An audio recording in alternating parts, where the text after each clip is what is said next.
人と技術で建設業の未来を築く RF テクニカ。生きたデータでビジネスに生きたソリューションを、東芝テック。一人の商人、無数の使命、伊藤忠グループ。東レ株式会社滋賀事業場、大同特殊工株式会社、株式会社西日本シティ銀行、パナソニック株式会社エレクトリックワークス社、住友電機工業株式会社、 JP ロジスティクス株式会社、富士フイルムビジネスイノベーション株式会社、三菱商事株式会社、株式会社ランテック、日本通運株式会社、 NX 商事株式会社、ご覧の企業様よりご支援ご協力をいただいております。誠にありがとうございます。サムライリーグ2026グループ D 第1試合です。赤、パナソニック株式会社エレクトリックワークス社、白、株式会社西日本シティ銀行の一戦となります。司会私大竹誠です。どうぞよろしくお願いいたします。そしてこの試合を解説していただくのはこのお二人です。お願いいたします。はい、熊本県警察の西村と言います。よろしくお願いします。三菱商事株式会社の中島と申します。よろしくお願いいたします。どうぞよろしくお願いいたしお願ます。いします。そしてここで両企業のインタビュー動画をご覧いただきます。はい、パナソニックエレクトリックワーク社剣道部吉村です。男子師匠森田です。私たちパナソニックエレクトリックワークス社は暮らしに関わる販売、製造、ソリューションの提供をしている総合電機メーカーです。いい京都、いい未来に電気設備からパナソニックエレクトリックワーク社、よろしくお願いします。我々剣道部は正しい剣道という理念のもと、仕事と剣道の両立はもちろん、加えて社会貢献活動にも力を入れ、応援したくなる剣道部を目指し活動しております。また剣道部の面におきましては、男女とも全日本実業団優勝を志し、日々切磋琢磨しながら稽古に励んでおります。自社道場があることに加え、会社の皆様からの多大なるご支援のおかげで、日々剣道に全力で打ち込める環境が整っております。正しい剣道で3連覇します。いくぞ。株式会社西日本シティ銀行監督の米光と申します。剣道部の森保と申します。西日本シティ銀行は九州を中心に店舗を展開している地域の銀行です。預金業務や融資業務、資産運用の提案などを行い、個人や企業のサポートをし、地域企業の発展に貢献しております。今年は若手を中心にチームを組んでおります。優勝を目指して頑張るぞ。西村さん、はい、7人制の試合団体戦というのはご経験はおありですか？あります、はい、警察の試合も7人制ですね。今でいうと西村さんはどういうポジションを任されることが多いでしょう？私はほとんどもう大将、7番目の大将をすることが多かったですかね。大将、はい。どういったことを意識していらっしゃいますか、その大将という立場で。大将はもう試合の最後なので、はい、どんな形で来てももう私の後試合する人いないので、もう私は個人戦ぐらいの気持ちで、もう自分の力を出し切れば必ず結果がついてくると思ってたので、もう自分の力を出し切ることだけにフォーカスを当てて試合に臨んでましたね。大将以外だとどこやりたいなっていうのはありますか？ありません。憲風的にも若い時はやっぱ前の方の勢いをこう持ってくるポジションをしたり、徐々にこう後ろをやっていったりするんですけど、やっぱ一番私は難しいのはやっぱ副将とか3将って言って後ろから3番目のポジションはやっぱりこう前の流れと後ろのことを考えた相手のオーダーも踏まえて自分の試合をスタイルを変えていかなきゃいけないので、その辺はやっぱ私は結構難しいポジションだったかなと思いますね。ありがとうございます。中島さんは今大会はどのポジションを務めることが多かったんですか？私は今回は大将で、臨ませていただく試合がほとんど。中島さんも大将。そうです。それはやっぱりこのキャリア的な部分で大将っていうところもあったりするんですか？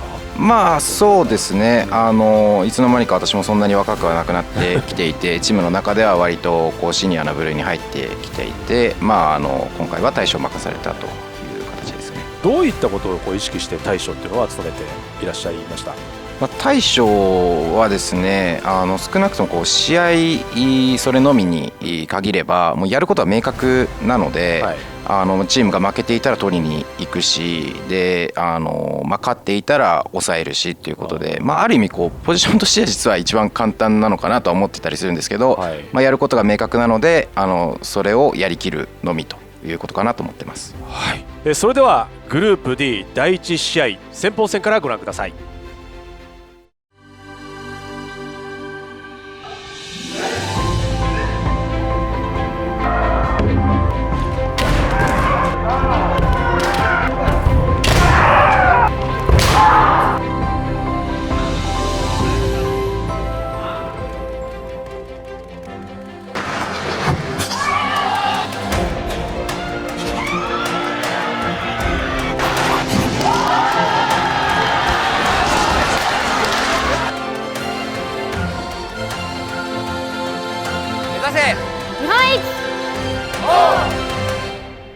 Panasonic。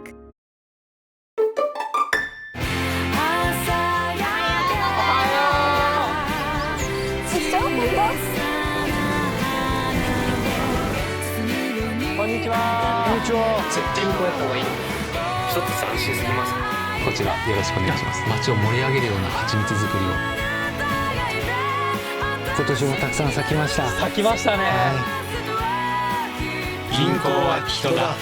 西日本シティ銀行。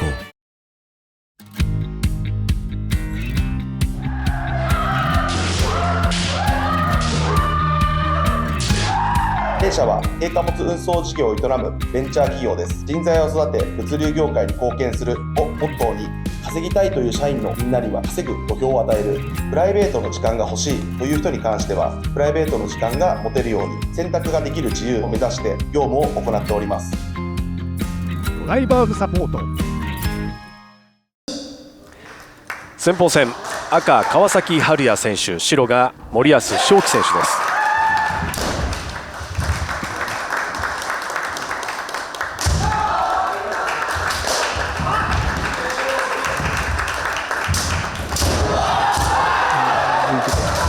ああいう後打ちですよね。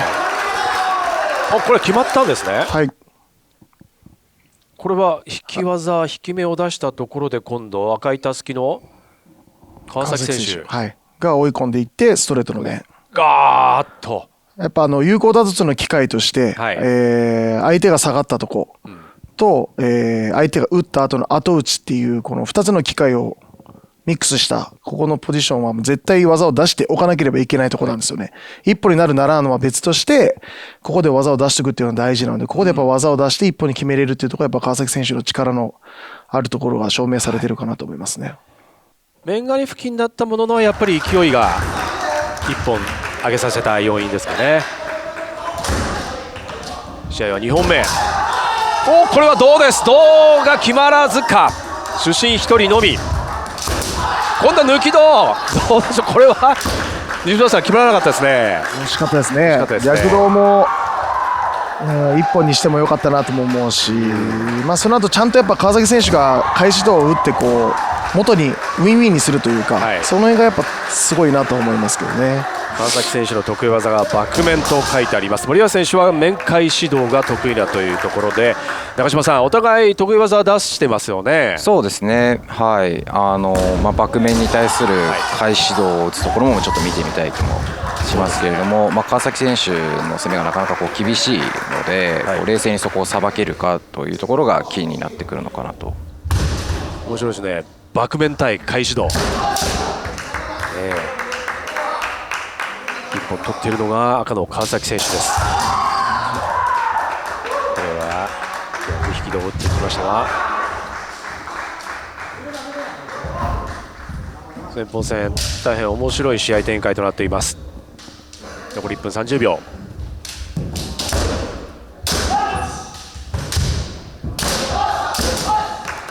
随分森保選手がこう右から担いだ引き面出してますよね。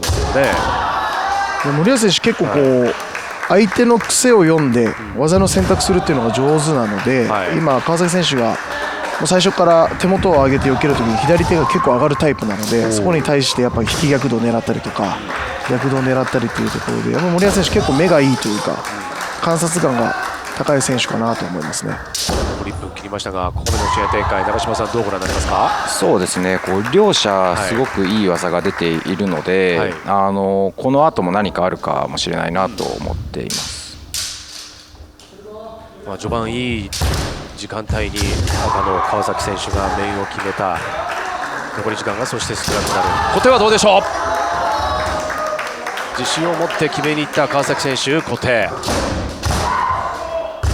今惜しかったんですけど、川崎選手1本持ってるので、もうそこは1本になってないっていうのを確認したらすぐもう構えに戻るとか、そういうところしとかないと、もし取り返された時のことを考えたら、そういう小さなところをしっかりやっておかないといけないかなと思いますね。さあ開始といきました。これは決まらず、森保選手ちょっと惜しかったですね。中島さん、惜しかったですが、ちょっと角度的に要は試合のコートの隅の方に向かってしまって、ちょっと幅が取れなくてちょっと見栄えが出なかったのかなと思いました。というわけでここでブザーが鳴ります。先鋒川崎選手一本勝ちを収めています。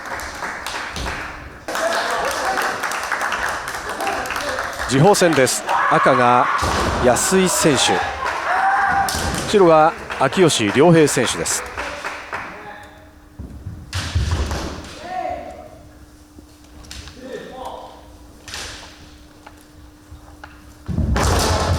入っていくがボールが届きますが、このつばぜり合いからお互い一旦切ります。低度から面を追いかけて打っていく。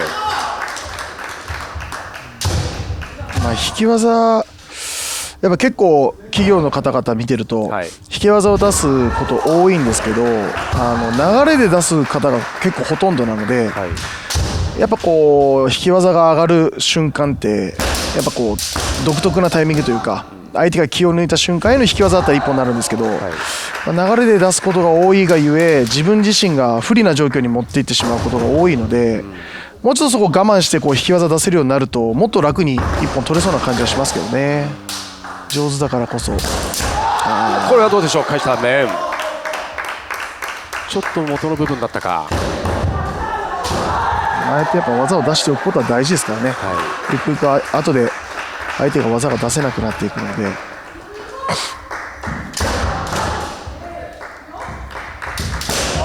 残り1分半というところですけれども、この後の戦いどうなっていくのか、長嶋さんいかがですか、この次鋒戦、これまでの戦い。そうですね、先鋒戦でパナソニックさんがリードはしているんですけれども、両者とも落ち着いた試合展開というか、まだ全然焦ってない、じっくりやってるなという印象です。西村さん、ここの合議は分かんないですけど、不当なつばぜり合いか肩につけたか、なんもないので、毎回確認したかったのかなということですね、審判が。今の引き目です。今の引き目が流れで打ってるんで、もったいないですよね。そしたら相手がこいつこの場面で引き技打ってくるんだっていうのをやっぱ思っちゃうと、今度はもうあそこで打たせてくれなくなるんで、やっぱ最後の最後まで取っておきたいですよね。次来た時にはもう効かないってことですよね。そうですね。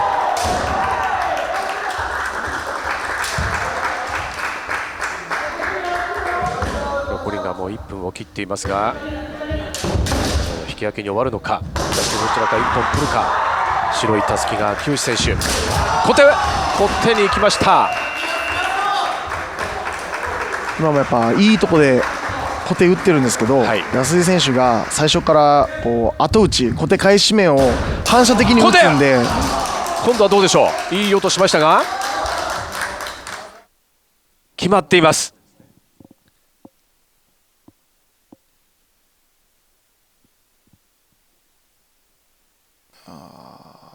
これどうですかね。左手の拳。そうですね、右の拳。どうでしょうね。でもこれだけ攻めてたらやっぱ一本になりますよね。そうですね、音もすごくボコとなったので、これは上がるんじゃないかな。でその前も一本惜しいとこだったんで、ここれはまあ、うん、でもしっかり機会捉えてますよね。そうですね、はい、ほとんど空いてないところをしっかりこう当てれているので、非常に素晴らしい小手だなと。残り25秒で秋吉選手が見事な小手を決めていますが、この時間が過ぎていくのか。小手はどうでしょう。今度は安井選手が小手を出していく。これも安井選手行かない方が良さそうですけどね。逆に2本取られてしまう可能性も出てしまいますか。まあ、先方勝ってるからですね、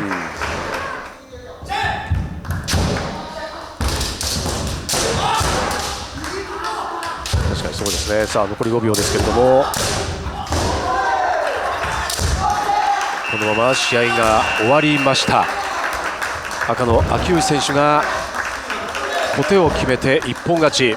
これで両者1勝1敗という状況になっています。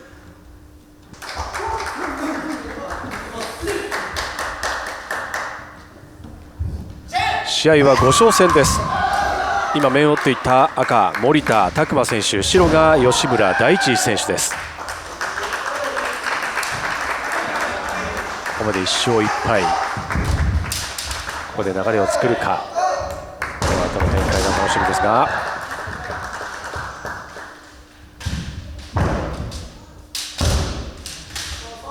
私の選手だったらこの5勝のこの1-1のポジションどんな感じでやられます？そうですね、まあ無理はしないかなと思いますね。3分しかないので、こう最初に攻めすぎて自己的に1本もらってしまうともう一気に流れが崩れるので、まあ、1分かもう少しぐらい様子を見て勝負をかけれそうだったら無理をしすぎず勝負をかける、そういう進め方をすると思います。中堅だったらなんか勝負いってしまいません？まあそうですね、ちょっと相手との相性次第ではあるかなとは思います。中堅だとまだ結構若い選手が出てきたりするので、ちょっとその勢いにやられそうだなという時は、まあ、ちょっと控えめにいったりとか、逆にこう自分と相性が良さそうな相手は思い切って攻めたりするかなと。お互いが面を得意としています。森田選手、さっき1本惜しいところありましたね、ストレートの面、はい、飛び込んできましたよね。は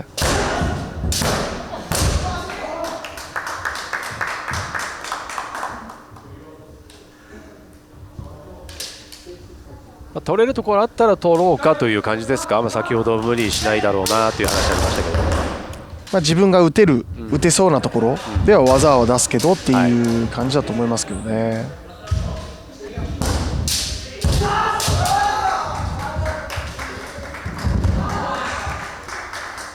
得意なお互い面というところですけれども、それが出せるような状況であればしっかりと打っていこうと。どうですか。では返して1回が決まらず。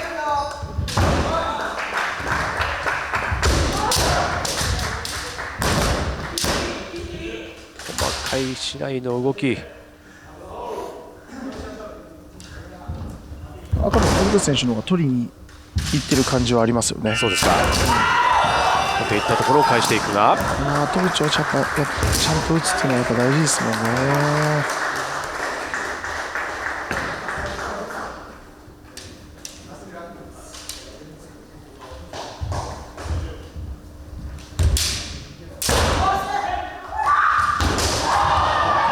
打っていくとやっぱり返されるという怖さありますよね。そうですね。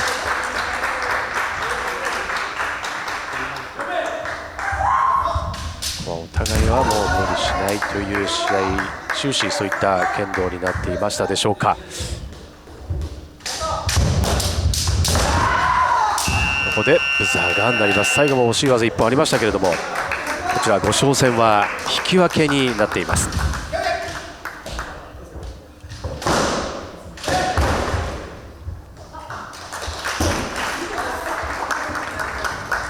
そして試合は中堅戦です。赤が張蓮太郎選手、白が浜地圭一選手です。赤の張選手が上段、これ結構痛そうでしたね、今ね。痛いですね、今の。思いっきり肘いきましたね。痛いですね。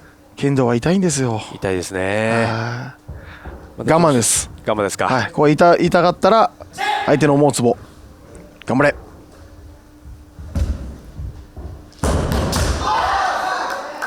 私が赤の挑戦者だったらもう一回逆取り行くかもしれないですね。相手絶対嫌がるでしょうね。嫌がって手元が上がっちゃうかもしれないですね。で当たるみたいな、個人の性格出ますよね。出ますよね。やっぱりそこはね、腹黒いですよね。ある意味腹黒くないとなかなか試合も勝てるものもはい、勝てないですよね。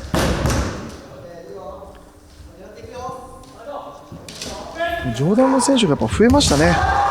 そうですね、この試合でも先ほどから解説してますけれどもね、いっぱい出てますね。やっぱ多分こう YouTube とかで剣道の動画が増えてきたので、いろんな人をお手本にできる機会が増えたというか、なかなかこう昔だったら地元に上段の先生がいないとできないとかっていうのがあったかもしれないですけど、それが壁が低くなってきているのかなと。それほど身長が高くない選手でも結構上段いますもんね。その中堅戦ですけれども、1勝1敗、この中堅戦で動きがあるか。いい流れを後半につなげたいところ、作りたいところ。残り1分半。上段ですから、やはり張選手は片手面、一方で浜地選手は返し道が得意。さあ片手面来たところ、返し道など狙っているのか。お面はどうですか。面白肌が上がる、見事な面が決まりました。スロー見ていきましょう。張選手がここ出頭狙いなのか、さっきもこれあったんですよ、空振りが。そこでやっぱ対応しないといけないですよね、張選手が。ああやって足使って相手がさばくタイプなんで、だったらもうちょっとやっぱ深くまで入って、片手面打つならもうちょっと深くまで入っていかないと、やっぱこれだけ後打ち打たれるチャンスは出てしまいますよね。中島さん、中途半端な距離になっちゃいましたかね、片手面が。そうですね、で右面を右手で隠してたんですけど、その浜地選手がそれを見てこう右面から左面に切り替えたんですよね。そこは非常にうまいポイントだなと思いましたね。冷静でしたよね。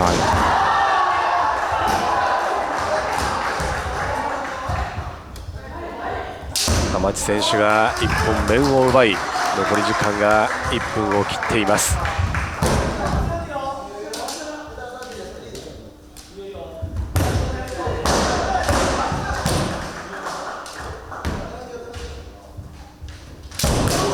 張選手がこう、予測で打ててない感じはありますね。だから技が出ないですよね。相手の方が先に動いちゃうんで、打ちあぐねてる感じがしますよね。このもう相手が入ってくるのを予測して技出せると、予測して打たないと剣道で当たらないので、この今のところですよね。山島さん、なんか浜地選手が今度伸び伸びと剣道してる感じに見えますよね。そうですね、はい、多分初太刀の逆道のことはもう忘れてる頃だと思います。時間区域で白に反則でしょうね。一旦ゴールで入ります。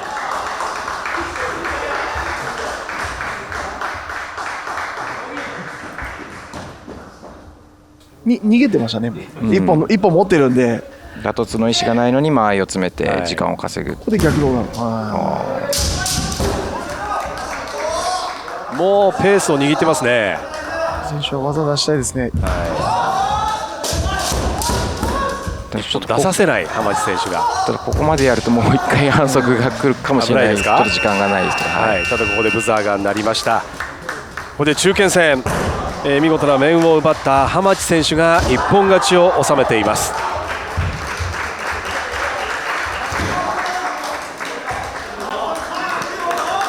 残り3人となりますが、ここは3勝戦です。赤が松澤直樹選手、白が藤崎大輝選手です。がたいがいいのが藤崎選手、身長178センチ、突進しています。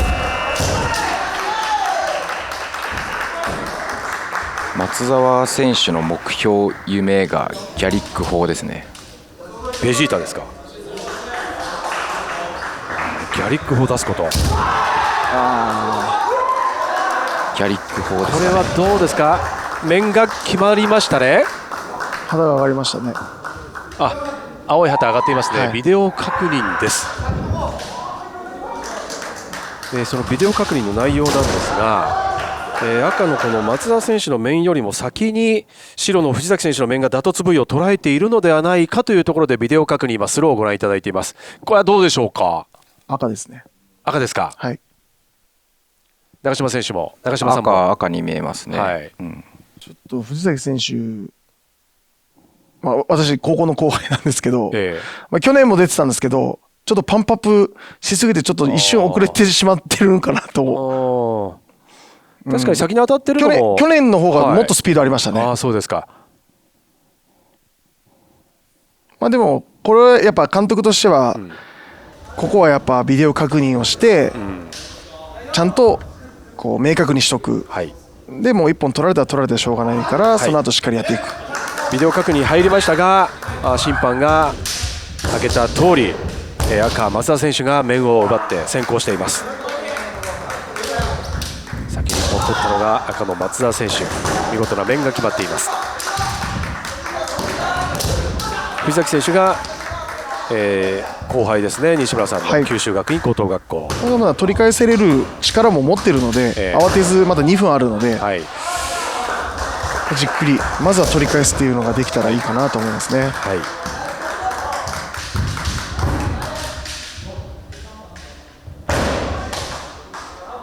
3勝、副賞あたりがやはり難しい展開になってくるんでしょうかね。そうですね。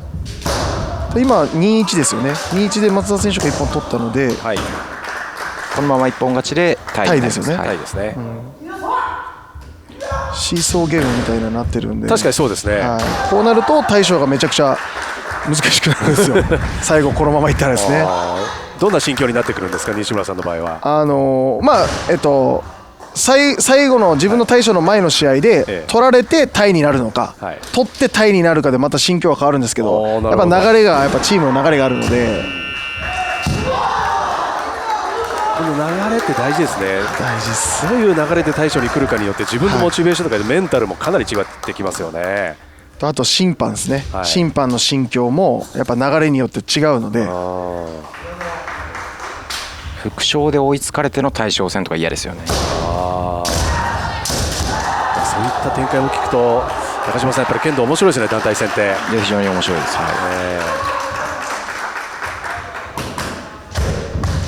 先に1本を奪っているのが松澤選手ですが、時間が刻々と過ぎていきます。ここで白の藤崎選手取り返すことができるのか。奪われた時間帯はですね、まだ残りの時間がたっぷりあったんですけれども、もうほとんどなくなってきてしまいました。ここで松澤選手が逃げ切るか、うまい形で後半へとつなげるか、副賞大賞へといい形でつなぎたい、両者そういう思惑があったこの3勝戦ですが、残り10秒です。ここで出るか、1本出したい。ここでブザーが鳴ります。こちら3勝戦、松田選手が面を決めて一本勝ちを収めています。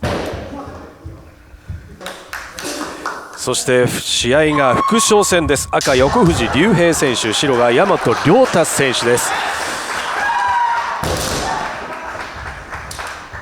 ここまで展開としましてはがっぷり四つですね。2勝2敗でこの流れで副将になりましたね、西村さん。はい、この時の副将も難しいですね。行きたいけど行き過ぎて打たれたら対象がきつくなる、でも行かないと打たれる可能性も出てくるので、引き面はどうですか。白旗3本上がります。見事な引き面が決まります。さあスロー見ていきましょう。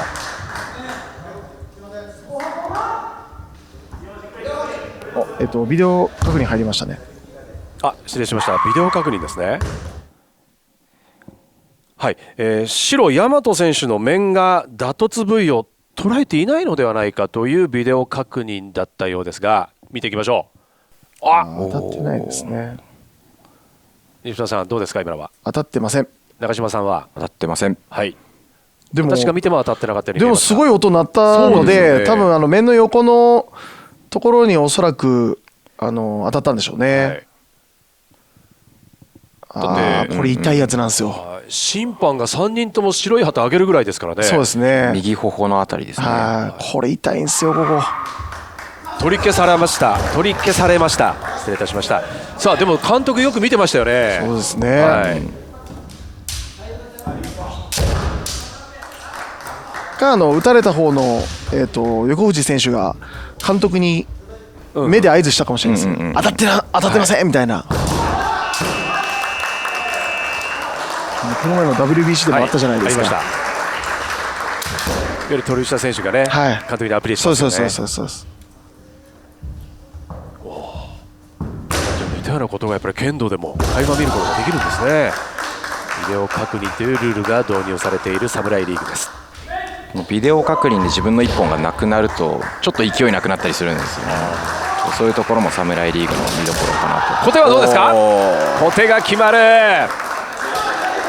小手が決まったか。よく我慢したっすね。そうですね。我慢。これ構え崩してないから打てるんですよね、やっぱ。そうですね。相手が出てきたところ、出てきてるんでちょっと深くなりかけましたけれどもね。そうですね。はい。いいとこですよね。というわけでこの副将、見事な小手を決めたのが赤の横藤選手。こちらの角度ですね。ちょっと深いですけどね。まあ相手が出てきているところっていうところではやっぱ一歩になりますよね。大事な副将戦、先に一本取ったのが横藤選手。小手を決めています。これはなんかタイミングをずらした面が決まった。これ嫌な。避けてるんですよね。分かって。なんですかこれ。右からですね。ちょっと手と足をわざとなのか、タイミングをずらして面に飛び込んでいる形ですね。なので分かってるんでしっかり避けてるんですよね、横藤選手はね。ただちょっとなんかタイミングがずれちゃったんだと思いますね。タイミングですね。多分相手の避け方の癖を知っててこういう打ち方をしたのかもしれないですし、普通だとやっぱ左手を上げる避け方になるんですけど、右面を避けるような避け方の癖があるのを最初から見てて分かってたのかもしれないですね。白の見事な面が上がっています。大和選手、取られてすぐ取り返した形です。ここが大事。さあ1本ずつ取り合って勝負です。ここで技出した方がいい。この技じゃないですよね。どちらがですかそれは。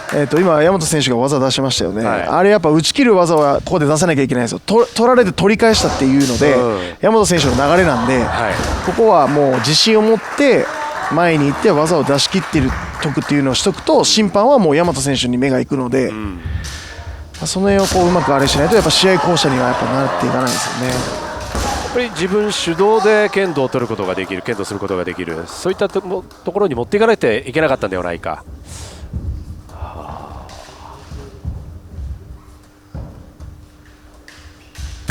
突きいった。馬からの突き。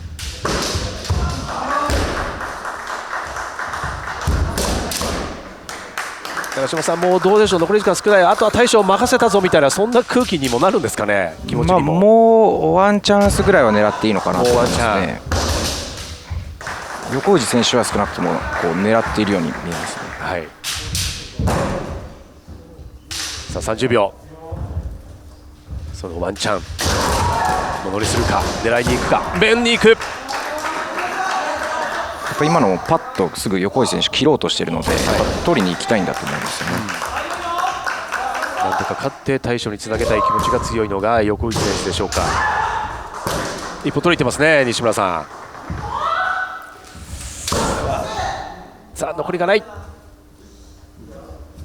これだけやっぱ構えてできるけん逆動一本出したかったな。この副将戦、お互いが一本取り合って引き分けになっています。試合はいよいよ大将戦です。赤が沖拓磨選手、白が矢野正俊選手です。大将戦で試合が決まるのか、はたまた代表戦にもつれ込むのか。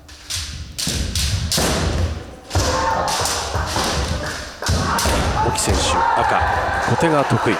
白が矢野選手、引き技が得意としています。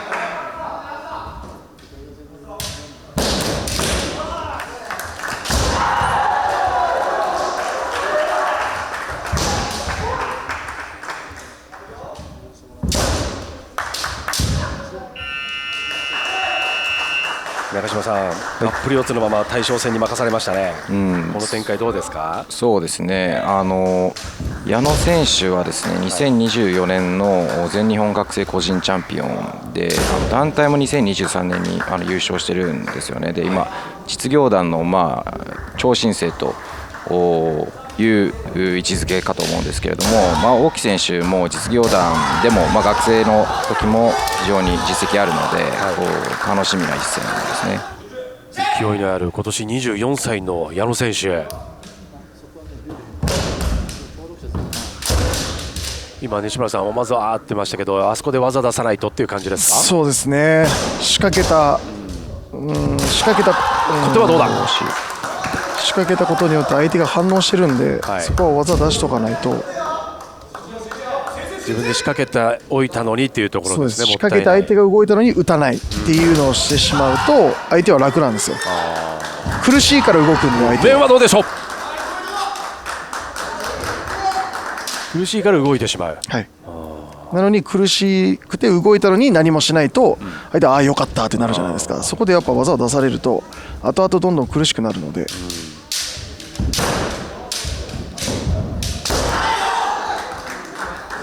コテ打って止まるのちょっと怖いですよね。後打ちやっぱ来られると、打ちやすい距離残しちゃいますよね今。でも大木選手コテうまいので、もう入ってってコテ今みたいなところをやめるんじゃなくても打ち切っていけば、今当たってましたからね。その前も1本いいとこ打ってたんで、逆にコテ白の矢野選手、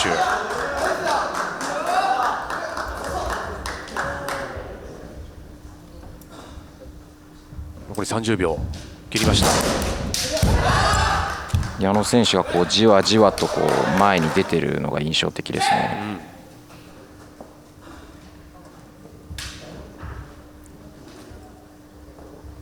矢野選手がじわじわと、小手はどうですか？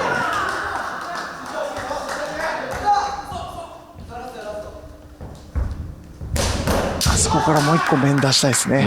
小手から面が、ここでブザーが鳴ります。さあ両者1本も奪うことなく大将戦引き分けということで、こちら代表戦に入ります。はい、代表戦ご覧いただく前に一度振り返りたいと思います。西村さん、強豪同士の戦い、まさにそれにふさわしい試合になりましたね。いかがですか？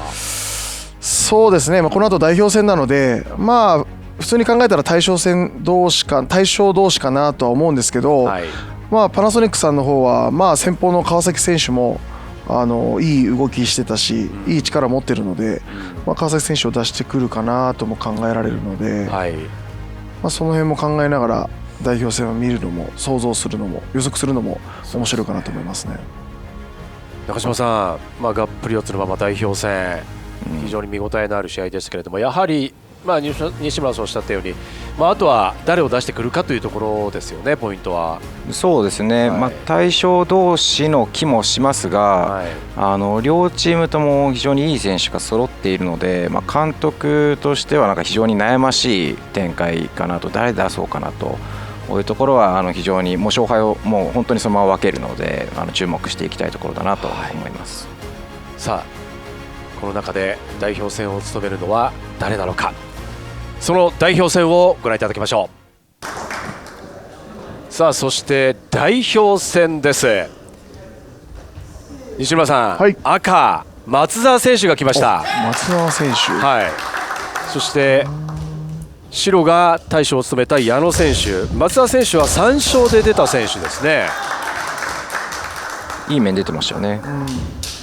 そうですね。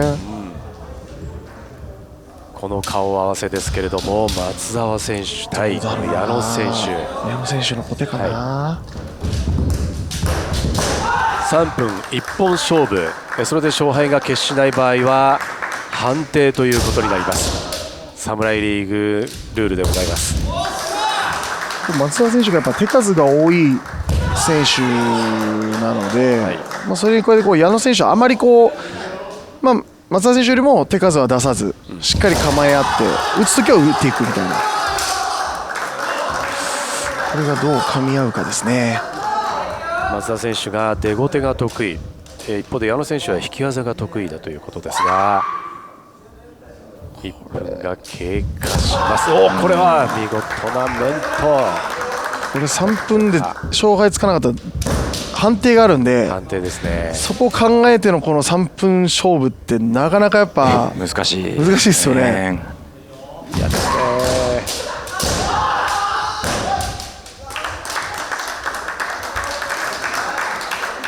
いやだから中島さん、判定も見据えると積極性も出していかないといけないし、そうなんですよね。じっくりと見据えて一歩取りにも行きたいし、難しいですね。そうですね。なのでちょっと今矢野選手が手数を足し始めた頃かなと。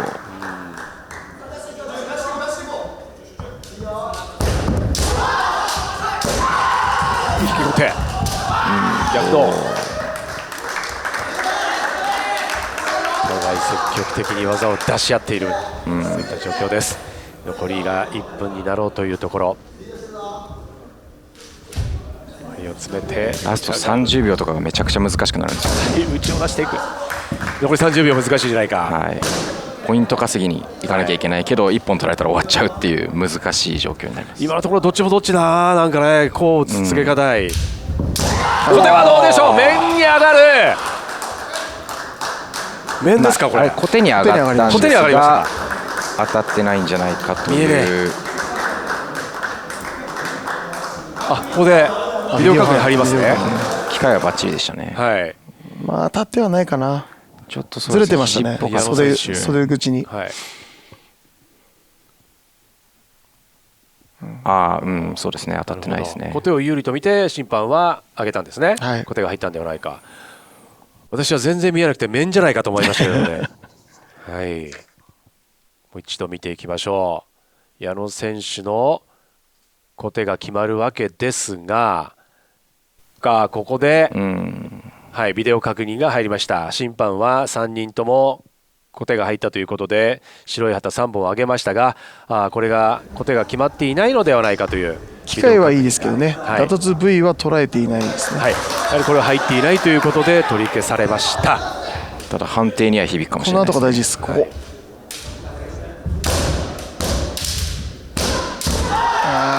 出せた今のは。長嶋さん、判定には響くというところですから取り消されましたけれども惜しい小手というところで、そうですね。打突の機会は素晴らしかったので、やっぱりちょっと印象には残っちゃうんじゃないかなと思いますね。はい。この代表戦も今のところ技が決まらず勝敗は決していない中での残り30秒。さあここから長嶋さん大事になってくるとおっしゃっていましたね。ちょっとここから難しいですね。どうなるか分かんないですね。これはどうですか。今度は小手、またタイミングが良かったですが、決まらずです。面も良かったですね。はい。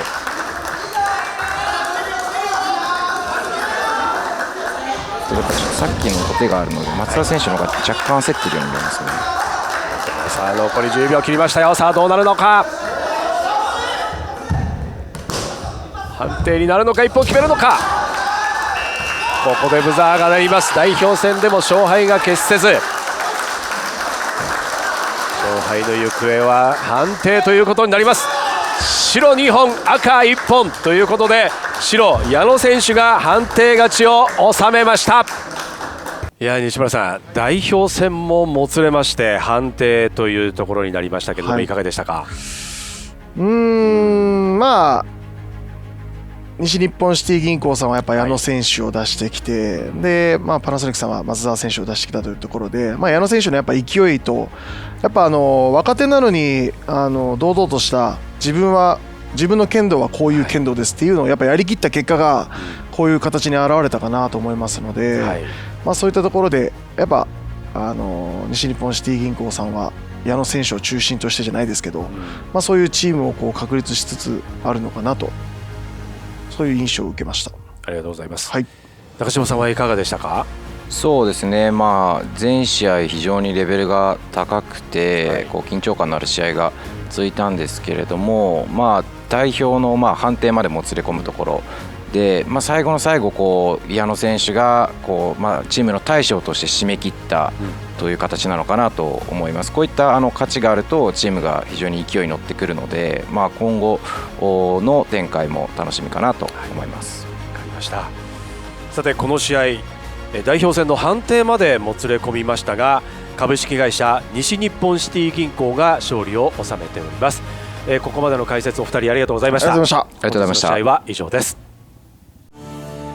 より多くの方にご覧いただけますようチャンネル登録、高評価、そしていいねボタンぜひよろしくお願いいたします。